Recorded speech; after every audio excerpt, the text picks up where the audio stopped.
برادران اسلام، جس طرح آپ کو معلوم ہے کہ شعبان المعظم کا اس سال کا یہ آخری جمعۃ المبارک ہے۔ اللہ تعالیٰ نے صحت، تندرستی اور زندگی عطا فرمائی تو انشاءاللہ عنقریب ہم رمضان المبارک کی بابرکت ساعتوں سے مستفید ہوں گے۔ رمضان المبارک اللہ تعالیٰ کا اپنے بندوں پر ایک انعام ہے، اور سال کے اندر یہ پورا کا پورا مہینہ اللہ تبارک و تعالیٰ کی طرف سے رحمتوں اور برکتوں کے ساتھ سایہ فضل ہوتا ہے، اور اللہ تعالیٰ کے خوش قسمت خوش بخت بندے وہ ہوتے ہیں جو ان بابرکت گھڑیوں کی قدر کرتے ہیں، اپنی دنیا کی زندگی بھی پرسکون کرتے ہیں، اور تھوڑے وقت کے بعد ہماری آخرت کی زندگی جب اس کا آغاز ہوگا تو وہاں پر بھی انہیں اللہ پاک سکون عطا فرمائیں گے، عزت آبرو عطا فرمائیں گے، اور ہر طرح کی ذلتوں سے وہ محفوظ رہیں گے۔ اوورآل جو ہماری دنیا کی زندگی ہے، اس کا مقصد بار بار اللہ تعالیٰ نے قرآن عزیز کے اندر ارشاد فرمایا، اور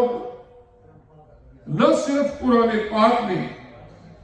بلکہ اگر کہا جائے کہ ڈے ون سے جب اللہ تعالیٰ نے حضرت آدم علیہ السلام کو اس زمین پر اتارا، نسل انسانی کی آگے بڑھوتری اور افزائش کا سلسلہ شروع ہوا، تو اللہ تبارک و تعالیٰ نے انسانوں کو ایک نہایت ہی منظم اور مربوط طریقے سے آگاہ کرنا شروع کر دیا۔ تمہارا تعارف کیا ہے، تمہاری اوریجن کیا ہے، تمہاری ڈیسٹینیشن کیا ہے، آخر تم نے جانا کدھر ہے۔ اب دنیا کے اندر جو واقعات اور احوال پیش آئے، خاصا حصہ ان کا قرآن میں بھی مذکور ہے۔ اللہ کریم نے قرآن پاک میں 25 انبیاء کرام کے نام ذکر کیے ہیں، باقی کم و بیش 1,24,000 انبیاء اور رسل اس زمین پر مبعوث ہوئے، جن میں آخری اللہ کے نبی اور رسول آقا نامدار مرشد قلب و نظر حضرت محمد مصطفیٰ صلی اللہ علیہ وسلم، انہیں بھی اللہ تعالیٰ آگاہ فرماتے رہے دنیا کی زندگی کی حقیقت سے۔ جب بندہ اپنے آپ کو پہچان لیتا ہے، دنیا کی زندگی کی مقصدیت سے آگاہ ہو جاتا ہے، پھر اس کے دل کے اندر قدر اور منزلت پیدا ہوتی ہے ان لمحات کی جو اللہ کی طرف سے عطا ہوتے ہیں، جب اس کی بخشش اور مغفرت کے دروازے کھلے ہوتے ہیں، اور اللہ تبارک و تعالی اپنے بندوں پر یہ خصوصی کرم فرماتا ہے۔ ویسے تو مثال کے طور پر ہم ہر روز سوتے ہیں، جاگتے ہیں، کھاتے ہیں، پیتے ہیں، ہمارا ایک سرکل جو ہوتا ہے، اسکیجول جو ہوتا ہے 24 آور میں کمپلیٹ ہوتا ہے ہماری گھڑی کے مطابق، پھر وہی شروع ہو جاتا ہے۔ اب اس میں جو تہجد کا ٹائم ہے بڑا بابرکت ہے۔ حدیث مبارکہ میں آتا ہے کہ ہر روز آسمان دنیا سے صدائیں آتی ہیں، کوئی مغفرت کا طلبگار ہو، کوئی رزق مانگنے والا ہو، کوئی مبتلا مصیبت ہو، التجا کرے، اللہ کی بارگاہ میں دعا کرے، اللہ اس کے حال پہ رحم فرمائے۔ خوش قسمت اللہ تعالیٰ کے بندے ہوتے ہیں جو رات کی ان تنہائیوں میں، اس پہر میں اللہ کے حضور اپنی جھولی پھیلا رہے ہوتے ہیں، اور اللہ پاک غور ہائے مراد سے ان کی جھولی کو بھر دیتا ہے۔ لیکن جن لوگوں کو وہ سعادت بھی نصیب نہیں ہوتی، کم از کم فرائض کی ادائیگی کرتے ہیں، اب اللہ تعالیٰ ایسے مواقع عطا فرماتے ہیں کہ جن کو اویل کر کے، جن کی قدر کر کے، جن میں وہ اللہ تعالیٰ کی عبادت کر کے وہ اپنے لیے آخرت کا سامان بنا سکتے ہیں، اور انہی میں سے ایک مہینہ رمضان المبارک کا بابرکت اور مطہر مہینہ۔ اس ماہ مبارک کے آغاز سے پہلے، کیونکہ آخری جمعہ ہے، تو آج ہمارا موضوع اسی حوالے سے ہوگا کہ ہم رمضان المبارک کیسے گزاریں۔ بہت سارے بزرگوں نے اس پر لکھا، کئی کتابیں لکھی گئیں رمضان المبارک کے حوالے سے کہ اس کو کیسے گزارا جائے۔ بہت سارے آل اللہ کے معمولات ہیں، خود نبی کریم علیہ السلام کا معمول کہ حضرت جبریل امین علیہ السلام آتے اور حضور علیہ السلام انہیں قرآن سناتے اور وہ نبی کریم علیہ السلام کو قرآن سناتے، اور حضور علیہ السلام 2 مہینے پہلے ہی اس کی تیاریوں میں مصروف ہو جاتے۔ رجب شروع ہوتا تو تیاری شروع کر دیتے، دعائیں کرتے ہیں اللہ پاک رجب اور شعبان میں ہمیں برکتیں عطا فرما اور رمضان تک ہمیں پہنچا۔ اور پھر جب رمضان شریف کا مہینہ شروع ہوتا تو حضور نبی کریم صلی اللہ علیہ وسلم کے جو معمولات احادیث مبارکہ میں ہیں، ان میں روزہ رکھنا تو فرض ہے۔ یہ تو ہر وہ بندہ جس کے اوپر اللہ تعالیٰ نے روزے کو فرض کیا ہے، بالغ ہے، مرد ہے، عورت ہے، اگر کوئی ایکسکیوز نہیں ہے، کوئی ایسا عذر نہیں ہے کہ جس سے روزہ نہ رکھنے کی اجازت ہو، رخصت ہو، تو اس کے علاوہ ہر مسلمان کے اوپر روزے کو، بالغ مسلمان کے اوپر روزے کو فرض کیا گیا ہے۔ اور 2 چیزوں کا خصوصیت کے ساتھ قرآن پاک میں منشن کیا گیا، ایک مریض اور ایک مسافر، کہ اگر کوئی آدمی شرعی سفر میں ہے یا بیمار ہے اور بیماری ایسی ہے کہ وہ روزہ رکھنے کی سخت نہیں رکھتا، روزہ رکھنے سے اس کی بیماری بڑھ سکتی ہے، تو وہ روزہ نہ رکھے، جس طرح پہلے بھی عرض کیا تھا۔ پھر دہرا دیتے ہیں کہ اگر وہ بعد میں صحت مند ہونے کے امکانات ہوتے ہیں تو اس روزے کی قضا کرے گا، اتنی تعداد پوری کرے، اور اگر کوئی ایسی عمر کے حصے کو پہنچ گیا کہ اب روزے رکھنے کی اور صحت یاب ہونے کی مزید امید باقی نہیں رہی، یا بیماری ایسی ہے کہ اب صحت یاب ہونے کا امکان نہیں، تو وہ جتنا ہم صدقہ فطر دیتے ہیں، ایک روزے کی مقدار اتنا فدیہ دے دے روزے کے بدلے۔ اس کے علاوہ ہر ایک پر روزہ فرض ہے۔ اب جب روزے کا رمضان شریف کا آغاز ہوتا ہے، اس وقت سے لے کر رمضان شریف کے اختتام تک یہ ایک ایسا مہینہ ہے کہ اس کا ہر لمحہ اللہ تبارک و تعالیٰ نے برکتوں سے بھرپور رکھا ہے۔ یعنی پورے رمضان کے مہینے کے حوالے سے حدیث میں ذکر ہوا، جو سرکش شیاطین ہوتے ہیں، جو انسانوں کو گناہ کی طرف لے کے جانے والے ہوتے ہیں، انویزیبل ہمارے دشمن ہیں۔ قرآن نے عدو مبین کہا ہے ابلیس کو، ان کو جکڑ دیا جاتا ہے کہ یہ انسانوں کو گمراہ نہ کر سکے۔ اب اس کے بعد جنت کے دروازوں کو کھول دیا جاتا ہے، دوزخ کے دروازوں کو بند کر دیا جاتا ہے۔ اللہ تبارک و تعالی نفل ہم پڑھے تو ثواب فرض کا ملتا ہے، فرض پڑھے تو 70 گنا اللہ تعالیٰ اور زیادہ ثواب عطا فرماتے ہیں۔ اس لیے اس ماہ مبارک کی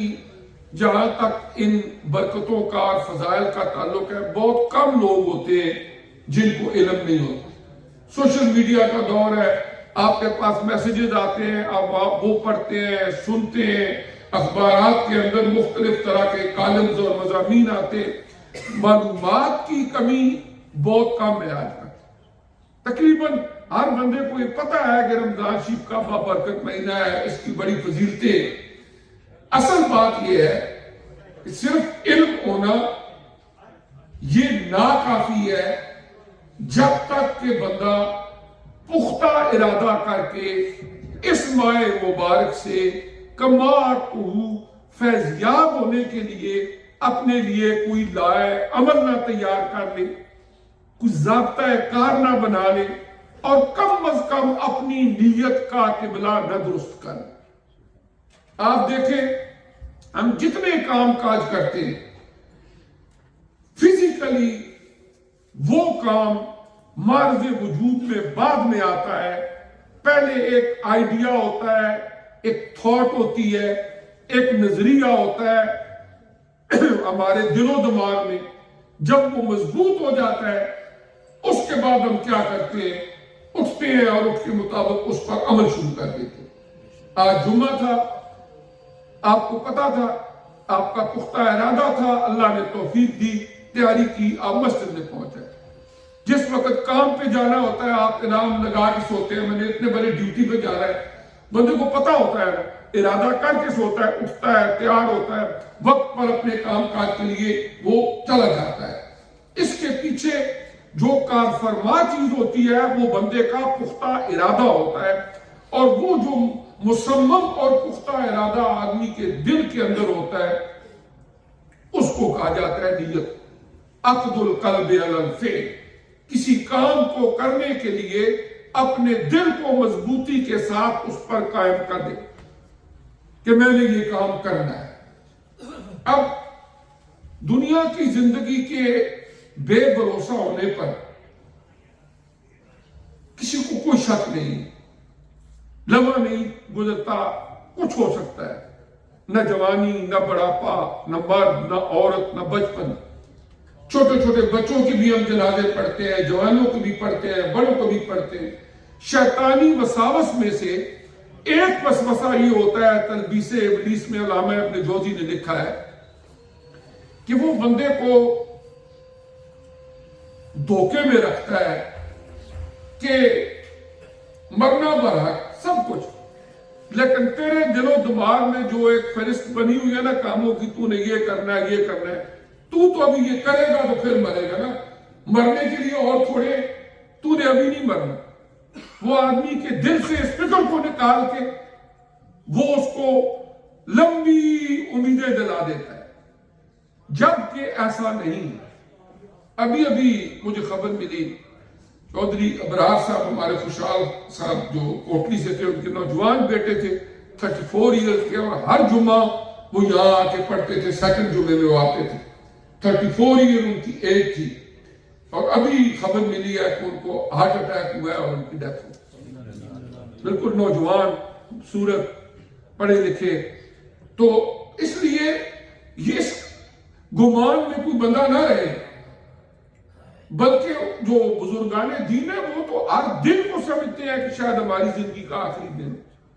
تو کم از کم مہینہ تو ایک بڑا لمبا عرصہ ہوتا ہے، کیا پتا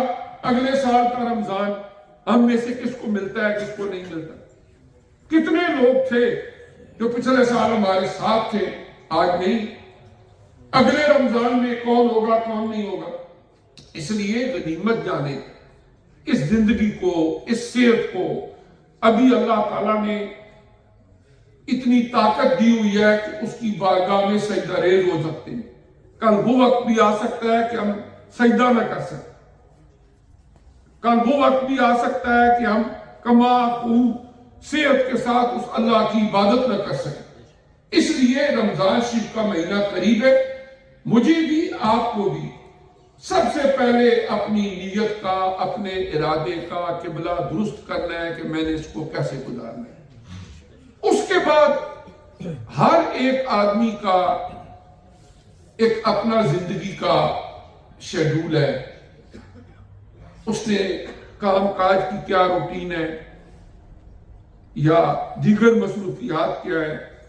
جو غیر ضروری مصروفیات ہیں ان کو کٹ کریں، جو غیر ضروری مصروفیات ہیں کہ جن کا کوئی دینی دنیاوی فائدہ نہیں ہے، ان مصروفیات کو اپنے سکیجول سے 1 مہینے کے لیے فارغ کر دیں۔ اس کے بعد رہ گئے وہ کام انسان روزی کمانے کے لیے محنت کرتا ہے، اس میں جو ٹائم لگتا ہے،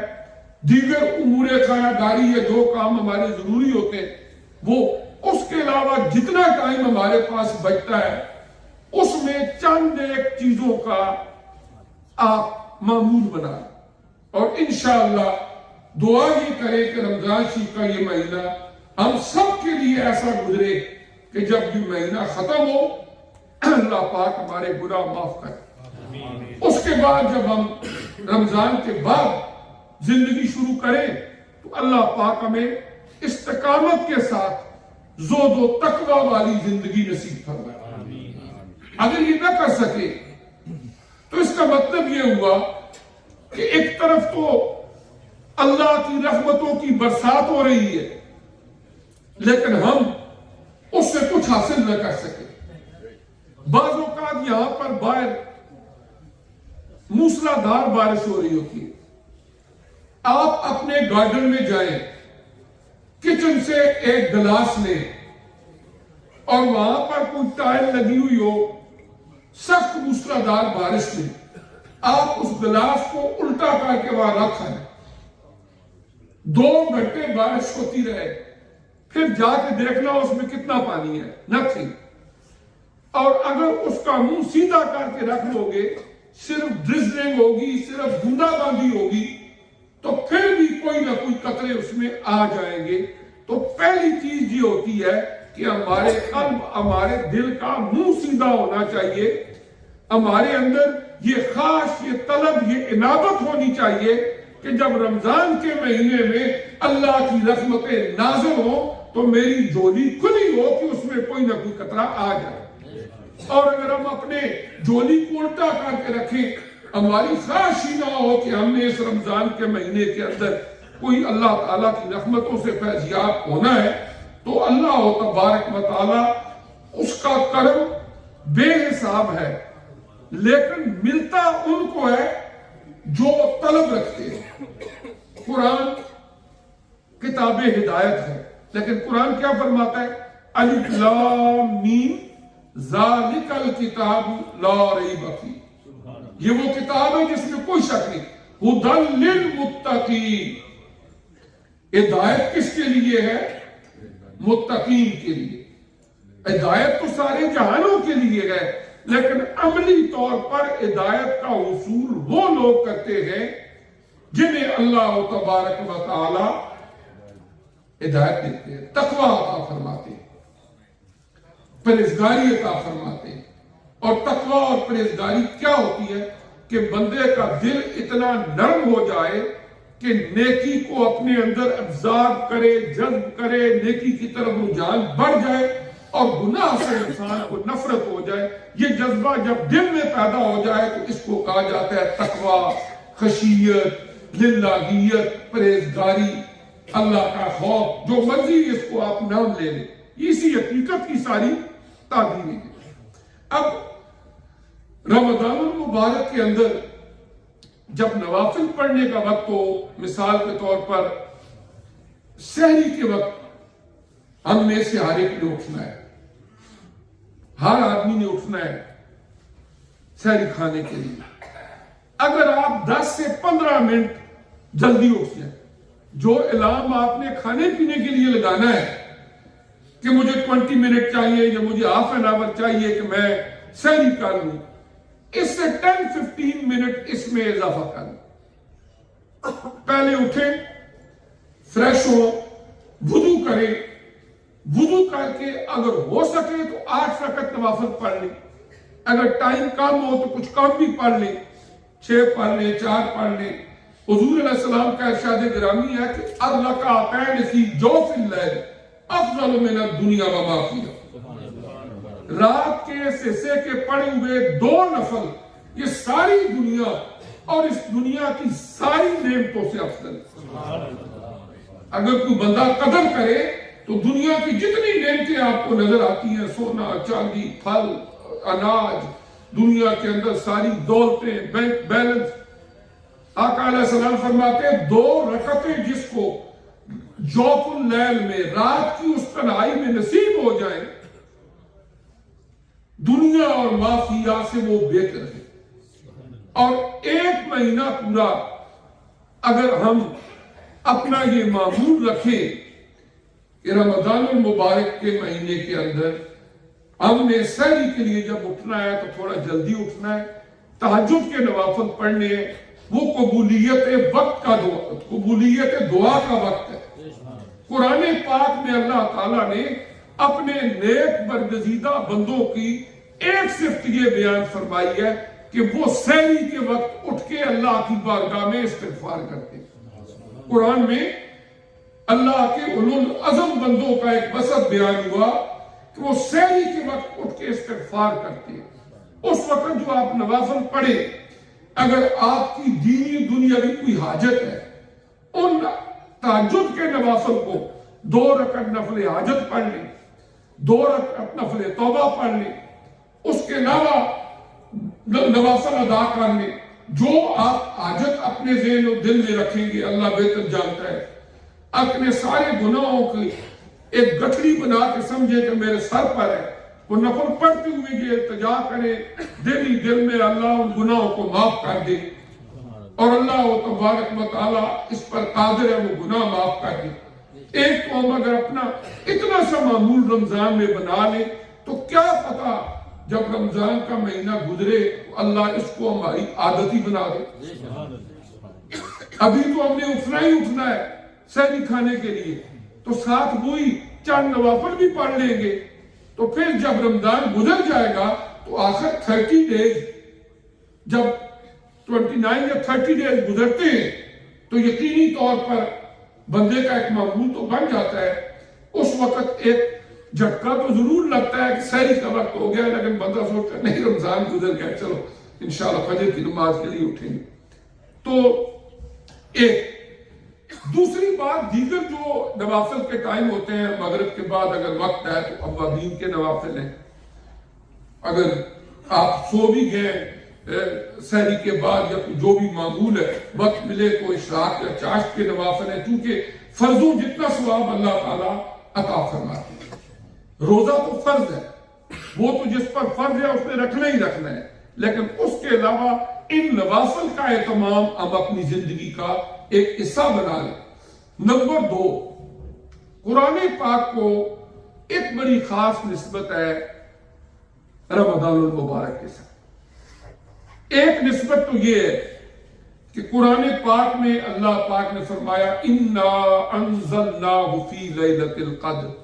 ہم نے اس قرآن کو لیلۃ القدر میں نازل فرمایا. اور پھر لیلۃ القدر رمضان شریف کے آخری عشرے کی طاق راتوں میں سے ایک ہے. تو گویا قرآن کا نزول اللہ پاک نے رمضان المبارک میں فرمایا. یہ اس کے ساتھ ایک نسبت ہے. حضور نبی کریم علیہ السلام کا اپنا معمول مبارک یہ تھا کہ آپ کثرت کے ساتھ قرآن کی تلاوت فرماتے اور حضرت جبریل علیہ السلام کے ساتھ قرآن کا دور بھی فرماتے. اس لیے کچھ نہ کچھ قرآن پاک کا حصہ ہر روز ضرور تلاوت کریں. اگر ہو سکے تو ہفتے میں ایک قرآن ختم کریں، 2 ہفتوں میں ختم کریں، کم از کم اگر ایک پارہ تھوڑا تھوڑا کر کے بھی اپنے وقت میں سے وقت نکال لیں تو ایک رمضان شریف کے مہینے میں ایک قرآن پاک جو ہے وہ ضرور ختم کریں. اور اگر قرآن پاک پڑھنے میں کوئی مسئلہ ہے یا کوئی ایسا ہے اس کے لیے کوشش کریں کوئی بھی جس کو آپ بہتر سمجھتے ہیں کہ پڑھا سکتے ہیں یا مساجد کے ساتھ رابطہ قائم کریں جہاں آپ رہتے ہیں تو قرآن پاک کو بہتر انداز میں پڑھنے کے لیے کم از کم کاوش اور کوشش جو ہے وہ ضرور کریں. تیسری بات، اس کو حضور علیہ السلام نے فرمایا یہ شہر المواسات ہے، غم گساری کا مہینہ ہے. اس وقت دنیا کے اندر خصوصی طور پر اگر ہم مسلمانوں کو دیکھیں، غزہ کی حالت آپ کے سامنے، انسانیت تو دنیا سے مر چکی ہے. ان بچوں بچیوں عورتوں پر نہتے لوگوں پر اسرائیل جو ظلم و ستم کر رہا ہے اور ہمارے خصوصی طور پر مسلمان ممالک عرب ممالک بے حسی کی انتہا ہے. اور اللہ کے غضب کو دعوت دینے کے مترادف ہے. اور ہیومن رائٹس کے چیمپئن جتنے بھی اس وقت یورپین ممالک ہیں، امریکہ ہے، یونائٹڈ نیشنز کے جتنے بھی ممالک ہیں، وہ کہتے ہیں یہ ہم حقوق انسانی کے علم بردار ہیں. لعنت ہے ایسی حقوق انسانی پر کہ وہاں پر جو ظلم و ستم ہو رہا ہے یہ ان کو اسلحہ بھی مہیا کر رہے ہیں، اور جو کوئی قرارداد بھی پیش ہوتی ہے اس کو ویٹو کر دیتے ہیں. تو یہ کچھ وہاں جو کچھ ہو رہا ہے، ہمارا ہم جو کر سکتے ہیں ان اپنے بہن بھائیوں کے ساتھ جتنی آپ مدد کر سکتے ہیں، ہیلپ کر سکتے ہیں. تقریباً 2.5 ملین کے قریب لوگ بالکل بے چارگی کی حالت میں ہیں، اور تقریباً کوئی میرا خیال ہے 31-32 لاکھ لوگ جو ہیں وہ وہاں پر شہید ہو چکے ہیں. اس کے علاوہ بھی دنیا بھر میں جہاں آپ رہتے ہیں، آپ کا بیک ہوم، آپ کے جو مالے دار ہیں، کوئی یتیم بچے ہیں، کوئی بیوہ عورتیں ہیں، کوئی غریب لوگ ہیں، رمضان شریف میں اپنی حیثیت کے مطابق ان کے ساتھ بھی ضرور غم گساری کا معاملہ کریں، دکھاوے کے لیے نہیں بلکہ اللہ کی رضا کے لیے. اور جس طرح اللہ تعالیٰ نے عقل و فکر دی ہے اس کو استعمال کر کے آپ نے اس پیسے کو، اس دولت کو کمایا ہے، اللہ تعالیٰ نصیب کرے. وہاں ہی اللہ تعالیٰ نے تمہیں عقل دی ہوئی ہے. قرآن پاک کے 10ویں پارے کی سورہ التوبہ کی آیت نمبر 60 اس میں اللہ پاک نے 8 اصناف بیان فرمائی ہیں کہ انما الصدقات للفقراء والمساکین. پڑھ لینا جا کے قرآن میں سورہ توبہ کے 60 نمبر ورس ہے، آیت ہے. ان کے مطابق اگر کوئی کیٹیگری میں آتا ہے تو اس کو دے، نہیں آتا تو کسی کا چہرہ دیکھ کے ہرگز نہ دے. زکوٰۃ یا صدقات کا یہ مطلب نہیں ہوتا کہ آپ اپنی دوستیاں پالیں، آپ اپنی رشتہ داریاں پالیں، آپ اپنے تعلق پالیں. چلو اس بندے نے کہا ہے اس کے منہ دیکھ کے اس کو دے دیتے ہیں، یہ کوئی بات نہیں ہوتی. اسلام جس چیز کی اجازت دیتا ہے وہ یہ ہے کہ آپ نے دیکھنا یہ ہے کہ آیا کہیں پر بھی کوئی نیکی کا ایسا کام ہو رہا ہے کہ وہاں پر ضرورت ہے. جہاں پر ضرورت ہے، آپ کا دل و دماغ مطمئن ہے، آپ کا ضمیر مطمئن ہے، تو وہاں پر ضرور دے. لیکن جہاں پر مطمئن نہیں ہے، دکھاوے کے لیے یا کسی بندے کو خوش کرنے کے لیے ہرگز نہ دے. کچھ نہیں ہوگا، کوئی کچھ نہیں بگاڑ سکتا. تو ایک تو یہ ہے کہ صدقات و خیرات اس مہینے کے اندر ضرور اپنی زکوٰۃ تو کا مقرر مہینہ رمضان نہیں ہے، لیکن اکثر و بیشتر لوگ کیونکہ اس کی برکت کی وجہ سے اس مہینے میں رمضان میں زکوٰۃ نکالتے ہیں، تو وہ بھی ان مستحقین تک پہنچائیں جہاں پر کوئی ایسا نیکی کا کام ہو رہا ہو کہ یا کوئی ایسے غریب مسکین لوگ ہوں کہ جو آپ کے اس عطیے کے